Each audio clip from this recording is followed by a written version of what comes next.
Doctor मनन, किस तरह से आप देखते हैं, मैंने जो पहला सवाल आपसे किया था कि व्लादिमीर पुतिन ने कहा जो नए वर्ल्ड ऑर्डर का जिक्र करते हुए और अब भारत और चीन के संबंधों में ये जो मिठास घुलती हुई नजर आ रही है, दोनों को जोड़कर कैसे देखेंगे? बिल्कुल, मैं आपकी बात का पूरे प्रकार से समर्थन करता हूं, पर यहां पर यह बात है कि जब हमारे माननीय प्रधानमंत्री नरेंद्र मोदी भी तरक्की को ख़त्म करने के लिए स्ट्रेस कर रहे हैं, और एक तरीके से मुझे लगता है कि ये मोदी जी की और रायसीना हिल की मॉरल और डिप्लोमेटिक विक्ट्री है कि लैंड जो बॉर्डर डिसएग्रीमेंट है, जो चीन की जो बॉर्डर गिरी रहती है, जैसे कि ट्रंप की टैरिफ गिरी रहती है, उस पर आगे बातचीत हो तो ये दोनों राष्ट्रों के लिए बहुत अच्छा है। और जहाँ तक इकोनॉमी की बात है, इस पर भी बातचीत होगी शायद कि जो ट्रेड डेफिसिट है भारत का चीन के प्रति, कि भाई 99.9 बिलियन डॉलर्स हमको लॉस है और 14.2 बिलियन डॉलर्स भारत इंपोर्ट करता है, और जो चाइना को जो एज है वो काफी बड़ी है। वो लोग पैसे के करीब बात करते हैं। एम्बेसडर सिंघल मेरे साथ हैं। Ambassador Singhal, prime minister Modi के जो ट्विटर हैंडल पे है, उनका एग्जैक्टली 2 मिनट का ओपनिंग रिमार्क है, एग्जैक्टली 2 मिनट का ओपनिंग रिमार्क है, और उसको शुरुआत देखिए। अब आप पहली कंडीशन, आप सोचिए, अगर वर्ल्ड डिप्लोमेसी की बात करें, डिसएंगेजमेंट के बाद सीमा पर शांति और स्थिरता, यह भारत की पहली कंडीशन थी जिसको टोक किया गया है, और इसी से उन्होंने शुरुआत की है। एम्बेसडर सिंघल, ये बहुत बड़ी मैसेजिंग है। What do you take out of it?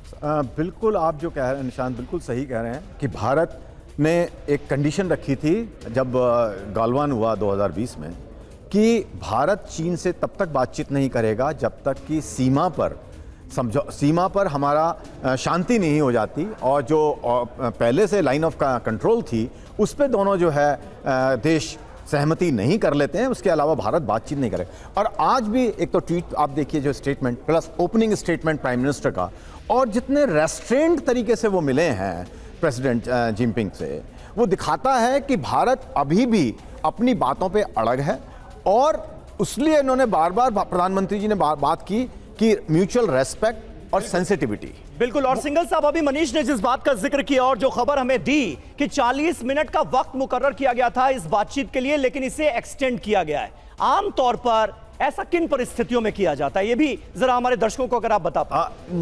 देखिए, मैंने जैसा पहले कहा कि जो मल्टीलेटरल जब इवेंट होती हैं, उसमें जब बायलैटरल टॉक्स होती हैं, तो उसमें नॉर्मली समय का ध्यान रखा जाता है, क्योंकि बैक टू बैक मीटिंग हो रही होती है। लेकिन भारत और चीन की मीटिंग सबसे ज्यादा महत्वपूर्ण मीटिंग में से है एक, तो इसीलिए मेरे ख्याल से इसको टाइम को एक्सटेंड किया गया है। और इसमें 2 संभावनाएं मुझे लग रही हैं।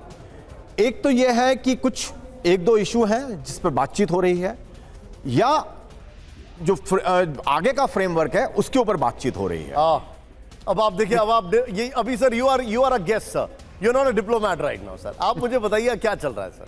ये दिस इज डिप्लोमेसी सर। आगे का फ्रेमवर्क, ये टिपिकल डिप्लोमेटिक आंसर है। मुझे बताइए, क्या बोन ऑफ कोई कंटेंशन है कि नहीं? We are looking for some pound of flesh. देखिए, भारत और चीन के बीच में बहुत सारी इश्यूज हैं, और मुझे अब जो लग रहा है, जिस तरह से बातचीत हो रही है, क्योंकि वहाँ NSA भी बैठे हुए हैं, फॉरेन सेक्रेटरी भी बैठे हुए हैं, उनके विदेश मंत्री भी बैठे हुए हैं, क्योंकि अभी एक शाम को भी एक मीटिंग होनी है इनकी, तो मेरे ख्याल से उसका फ्रेमवर्क बनाया जा रहा है कि जो जो इश्यूज हैं उनको शाम तक थ्रेश आउट करा जाए, और चीन को, जैसे कि अब SCO का मेरे ख्याल से जॉइंट स्टेटमेंट है, क्योंकि भारत बहुत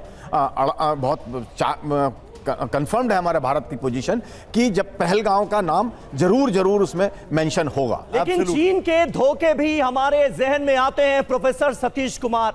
निश्चित तौर पर यह बात भी बड़ी महत्वपूर्ण है कि क्या चीन वाकई भरोसा करने लायक है। ठीक है, एक जरूरत है, अमेरिका की दादागिरी का जवाब देना है। भारत, चीन और रूस अगर साथ आएंगे तो उस एकाधिकार वाली नीति को जवाब मिलता है, लेकिन फिर भी क्या चीन पर भरोसा करना ठीक है? देखिए, अंतर्राष्ट्रीय राजनीति में भरोसा करना ना करना दोनों एक्सट्रीम पर गलत होगा, लेकिन निश्चित रूप से जो बुनियादी चीजें हैं, पिछले कई दशकों से हमने चीन को बहुत कुछ दिया जी।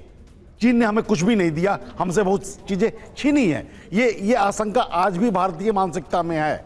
लेकिन दोनों के बीच में कई समानांतर रेखाएं हैं जिस पर चलकर न केवल भारत मजबूत होगा बल्कि चीन भी मजबूत होगा। आज एक ऐसी पश्चिमी दुनिया जो अमेरिका के द्वारा लीड की हुई है कि दुनिया पर जगह जगह पर आतंक फैलाने की कोशिश कर रही है, सिस्टम को तोड़ने का काम किया जा रहा है।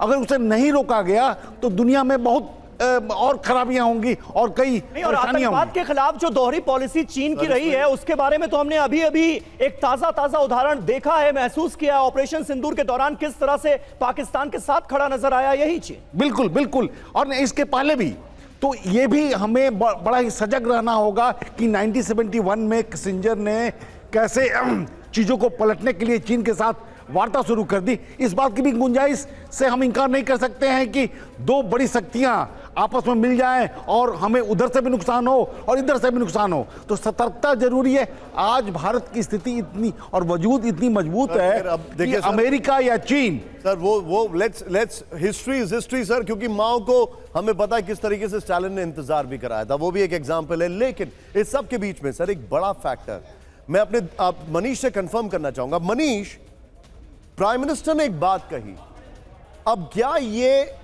एक ब्रेकिंग न्यूज है या ये एक नॉर्मल द न्यू नॉर्मल होने वाला है कि भारत और चीन के बीच में डायरेक्ट फ्लाइट्स अब शुरू होने वाली हैं वापस?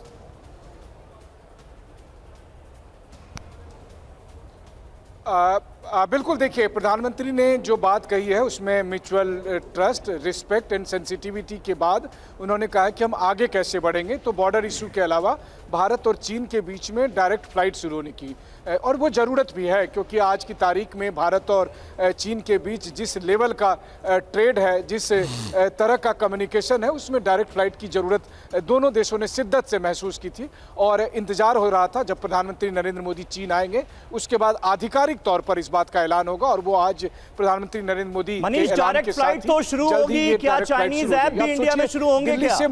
बहुत सारे लोग ये जानना चाहते हैं। देखिए, डायरेक्ट फ्लाइट की तो जरूरत थी। सोचिए कि मुझे ही यहाँ पहुँचने में 24 घंटे लग गए थे। हाँ। तो अगर भारत और चीन पड़ोसी है और अगर यहाँ 24 घंटे लग जाते हैं पहुँचने में, तो डायरेक्ट फ्लाइट की ज़रूरत है। दुनिया इसी का नाम है जिसमें आपका कम्युनिकेशन चलता रहे, सप्लाई चेन चलता रहे। तो चाइनीज़ ऐप भी आएंगे।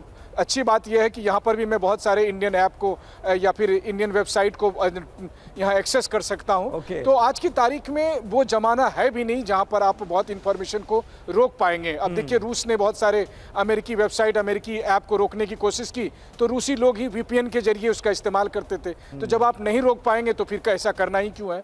तो इसीलिए ऐप तो आएंगे ही, लेकिन हाँ, इसका मतलब ये नहीं है कि आप अपने सामरिक हितों से कॉम्प्रोमाइज़ करेंगे।